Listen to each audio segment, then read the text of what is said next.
Hi, welcome to My Thoughts Exactly. My name is Paul Burrell, and these are my thoughts exactly. Hey, you remember that retired Chicago fire chief, who got arrested or implicated in the national insurrection of January 6th? Yeah, it wasn't him. He didn't do it. Now, here's the first part. Um, they saw a picture on social media, and the guy had a CFD hat on, and he was 50-ish, and he had a gray goatee. And so this guy immediately must be the suspect.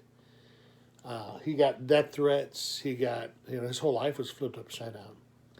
So I watched the interview, and first of all, the guy doesn't look like the guy. They're both white-haired guys over 50. That's where it ends. The guy, the Quintavalli, I believe is how you say his name. He was the former fire chief. Hasn't had a goatee since December, clean shaven since December, and they blame him for this thing. And he has receipts. So if he threw a fire hydrant, he had to throw that thing about 700 miles, which would mean that he could be the next Chicago Bears quarterback, right? So, wait, that would imply the quarterback. Never mind. Let's just say you can't throw a fire hydrant 700 miles. So my point is the people involved in that insurrection need to be accountable. A lot of the Republican shit sips are saying, well, let's just have unity. You can't have unity until you have accountability. You just can't. You can't have unity until the people who are involved are brought to at least understand and condemn what they did, apologize. It's nothing. These guys who did this, a lot of these guys who did this, are acting like martyrs now. The one guy couldn't get home because he's on a no-flight list now. Well, you know what? That's what you get. Another guy says, I was caught up in the moment. So was it the moment he took time off work? Was it the moment he made his hotel reservations? Was it the moment he bought the plane tickets? Was it the moment he put a gun or mace or pepper spray in his suitcase, in his checked bag? Was it the moment that he put on his Trump hat and went to the park? Was it the moment that he kicked in the window? Was it the moment that he punched an off-duty cop or a Capitol cop? No. If you were part of the insurrection, if you were legitimately part of the insurrection, you're an asshole.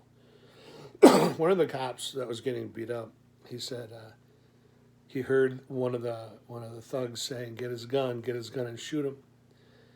And all he could think about was securing his gun. He said he had the idea to pull out the gun and start shooting, but that would have just created a bloodbath because they would have started shooting. It would have just been a bloodbath.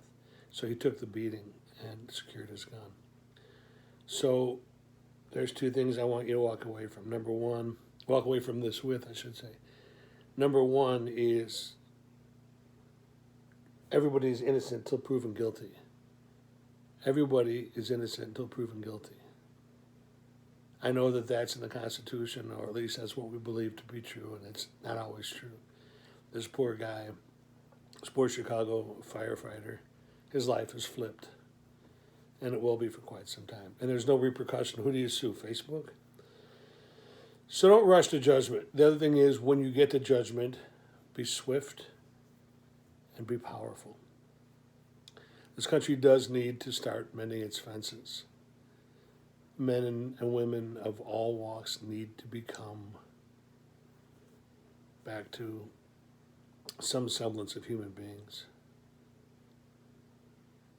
That's just got to happen.